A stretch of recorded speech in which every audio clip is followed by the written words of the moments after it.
Allez, place à présent au magazine de l'énergie avec RGDS. S'engager pour demain avec RGDS, le nouvel R d'énergie. Et sur ce plateau, on accueille Christelle Koller. Comment allez-vous ? Très bien, merci Lionel. Ravi de vous accueillir, président de RGDS. On va parler d'énergie verte aujourd'hui, avec même un focus sur le biométhane. Alors, qu'est-ce que le biométhane ? Comment est-ce qu'on en produit dans la région ? On va regarder ce sujet, je vous fais réagir juste après. Explication donc avec cette installation pionnière, vous allez le voir dans le Korsberg de Florian Christ. Reportage Mathieu Chanvillard. Le gaz que vous utilisez chez vous vient peut-être d'ici, de Wellenheim, dans le Korsberg. Derrière la ferme familiale, Florian Christ a installé cette étonnante installation où des déchets agricoles viennent alimenter ce méthaniseur. L'installation est industrielle, mais le processus, lui, est tout à fait naturel.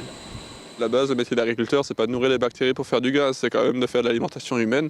Donc chez nous, on a des terres, on a des prairies et on a des vaches laitières. Donc le cycle de base, sans prendre en compte le méthaniseur, c'est d'abord de nourrir, avec les céréales, nourrir les hommes et ensuite avec l'herbe, nourrir les vaches qui vont derrière faire du lait, de la viande pour les hommes aussi.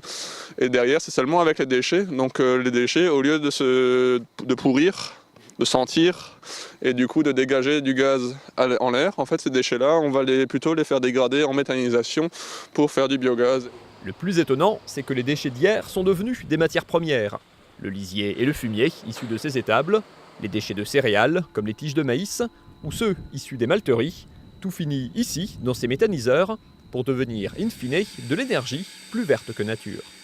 La méthanisation, donc c'est des bactéries qui se nourrissent de sucre. C'est aussi simple que ça. Donc c'est tous les sucres qui sont utilisés qui sont mangés par les bactéries pour en faire des acides gras. Et ces acides gras sont mangés par d'autres bactéries pour en faire du biogaz. Un cercle vertueux derrière lequel se cache un vrai process industriel. L'investissement dépasse ici les 5 millions d'euros et il a fallu 2 ans de fonctionnement, d'essais et de tests pour qu'il donne aujourd'hui sa pleine mesure. Dans la région, la filière est en plein essor et les projets se multiplient, accompagnés par l'expertise des opérateurs. Notre objectif, c'est de favoriser et d'accompagner tous les porteurs de projets pour que leur projet puisse éclore et qu'ils puissent injecter du biométhane dans notre réseau de distribution. RGDS veut tripler la part du biogaz dans les 3 prochaines années et atteindre une part de 30% de gaz vert dans son réseau d'ici 2030. Voilà, et Christelle Koller est notre invitée. On est au début d'un processus, j'imagine, qui est amené à se développer, le fameux gaz vert. C'est une révolution pour un fournisseur de gaz comme RGDS ? Oui, c'est une vraie révolution, Lionel. Et comme on l'a vu dans le reportage, le gaz vert est profondément ancré dans la filière agricole, avec un site comme Wellenheim, par exemple. Mais c'est aussi le gaz vert, une opportunité importante pour les industriels, mais aussi pour les collectivités locales qui ont, par ce biais-là, et vous le savez, nous avons été précurseurs à Strasbourg avec notre station d'épuration, qui ont par ce biais-là une opportunité nouvelle de réussir à mettre en œuvre et une politique vertueuse de gestion des déchets et leur plan climat-air énergie territoriale. Vous avez vu dans le reportage, vous m'avez dit c'est un jeune qui fait ça. Bah oui. L'avenir aux jeunes. Ça se développe bien, ce nouveau gaz vert dans nos campagnes. Est-ce que c'est bien en termes de performance, en termes de coût ?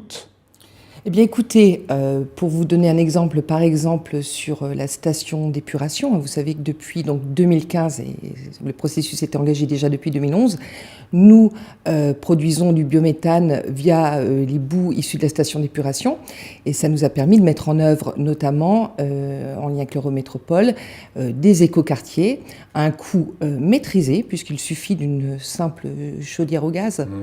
Donc oui, c'est économiquement viable. Le modèle économique du programme Biovalsan est économiquement viable, techniquement viable. C'était pas évident, on a été précurseurs, vous le savez.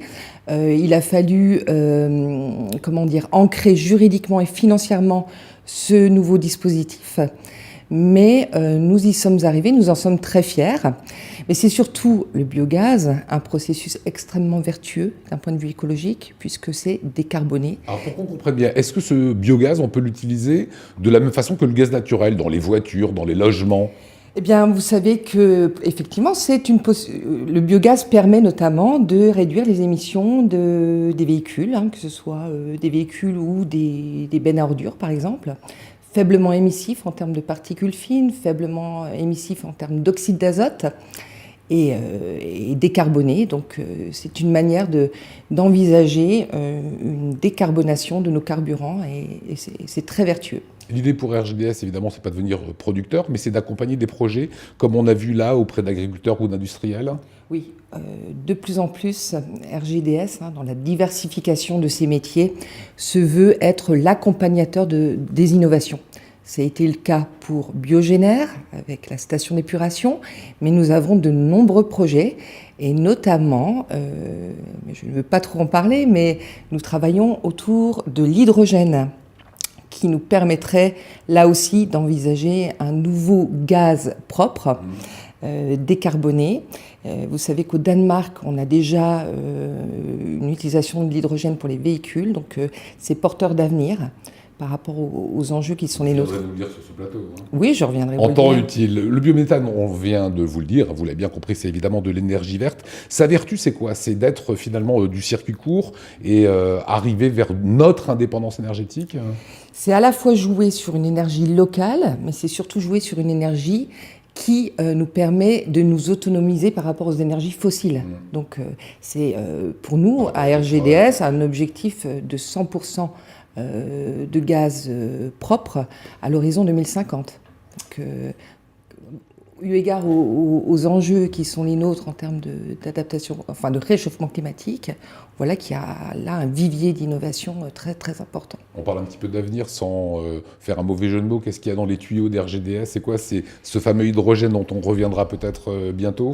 Oui. Et puis c'est le développement, là encore, de nouvelles unités de méthanisation, comme on a pu le voir dans le reportage, avec de plus en plus de mégawattheures d'injectés en gaz propre dans nos réseaux. Soyons propres, c'est ça l'avenir. Oui, soyons propres et vertueux. Merci beaucoup Christelle Koller. Je vous en prie, Lionel. Fin de cette édition, fin de ce magazine consacré à l'énergie. Nous, on va se retrouver demain, 19h. Salut.